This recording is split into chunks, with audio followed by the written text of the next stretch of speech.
What's your opinion on learning history through dolls? Well, today we're going to talk about that. So recently I was going through my comments on some of my videos, and somebody made a comment about that very subject. Ambrosia's dolls, she actually said, I've always enjoyed the comfort of being home and playing with my dolls all summer. And that reminded me of my journey about teaching my children. So we have 4 children, 3 boys and a girl, and we homeschooled for 10 years. Now my children are homeschooling their children. And luckily, I kept a lot of the books I had when I was schooling my kids. Some of them were actually the American Girl series of books. So let me set this here. I got a bum arm and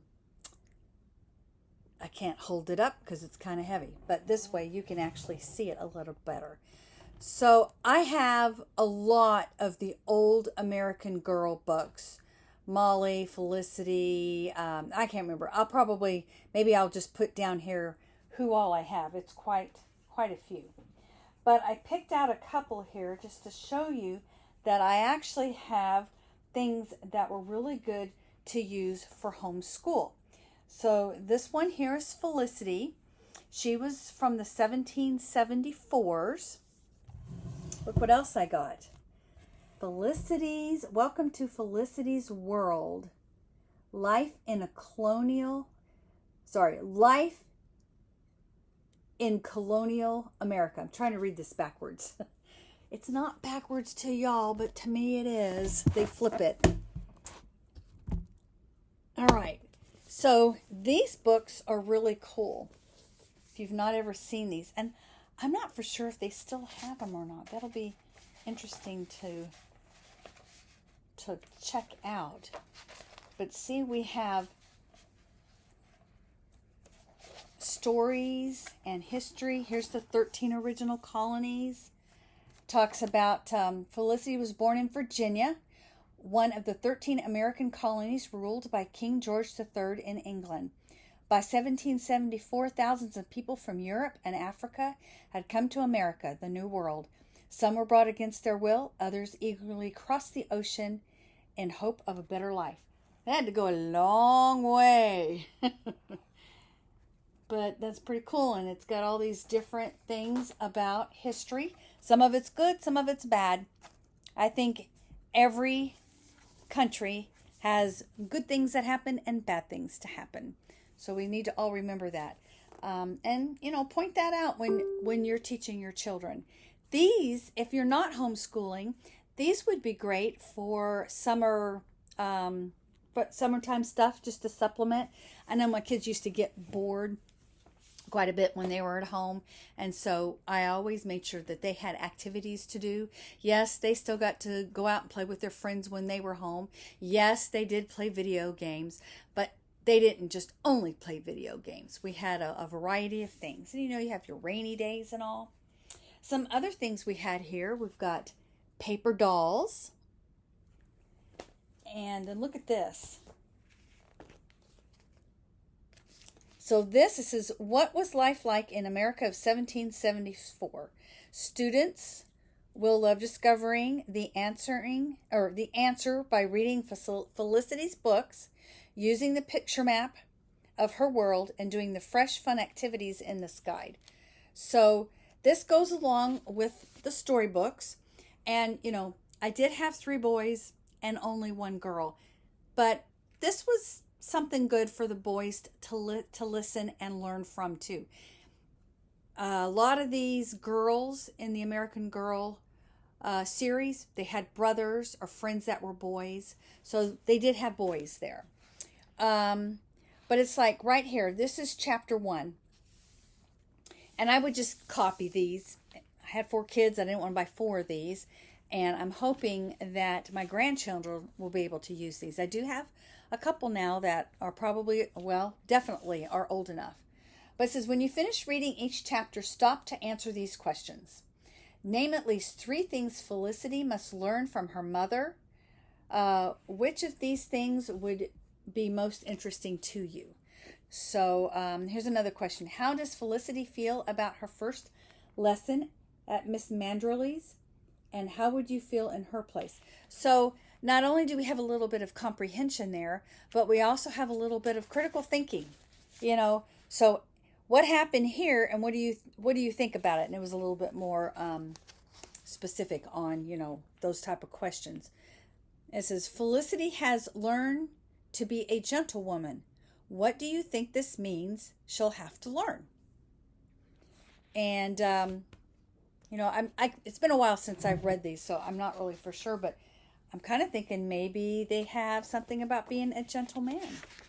So you could flip that for the boys. And then look at this. Ugh, can't move my arm.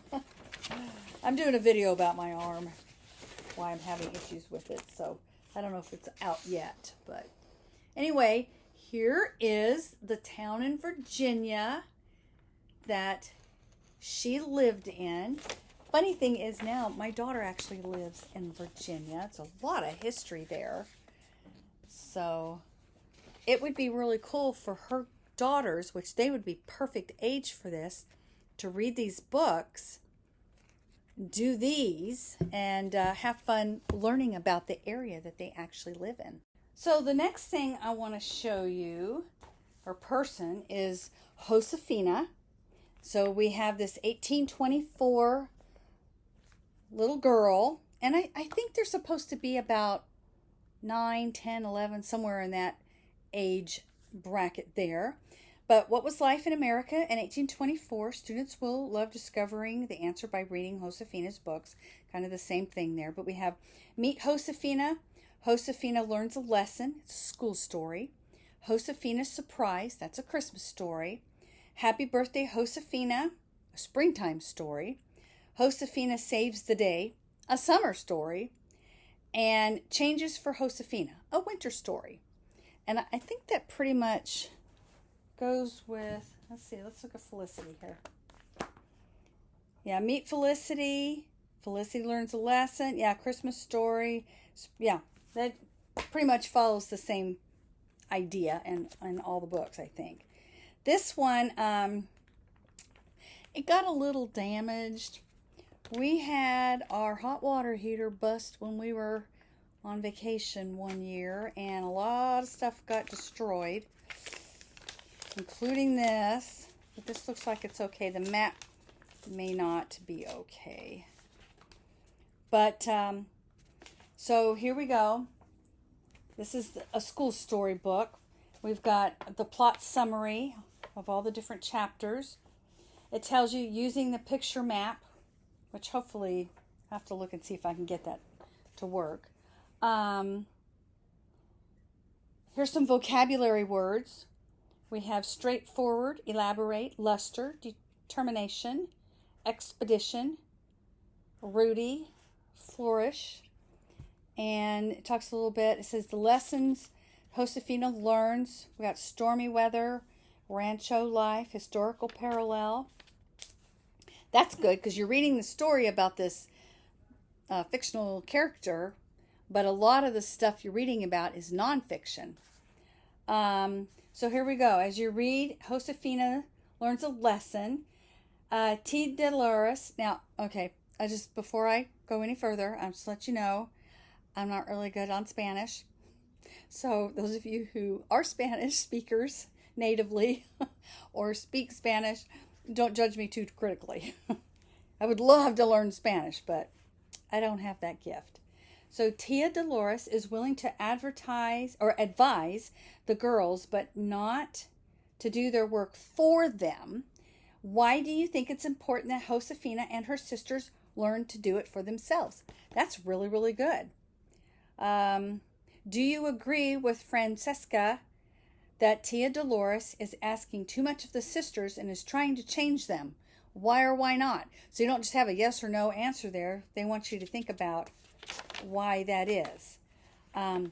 One thing I do have with Josefina that I didn't have with any of the others, look at that, a craft book. We may have to do some of these on this channel. What do you think? Oh, this looks so fun. Look at that. A hen pin cushion. Isn't that cool? And your kids can learn to sew. And you know what? Whether they're a boy or they're a girl, they both need to learn to do basic sewing. And that would be great.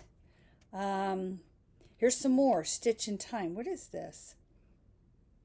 A Kolka placemat. Fringe sash. Hen pin. Oh, this is a whole chapter of sewing stuff. Oh, this is like slow stitching. I've actually been doing that. I actually have several videos that I've done on slow stitching. If you're interested, just go search my channel for slow stitching. But that would be a really cool placemat. You could even do something like that for maybe Thanksgiving or a birthday. What is this? Oh, cross stitching. Oh, look at that. They can make a scarf. How do they do that?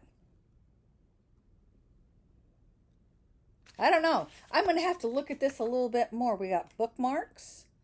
We have a shawl, a lantern, a straw broom.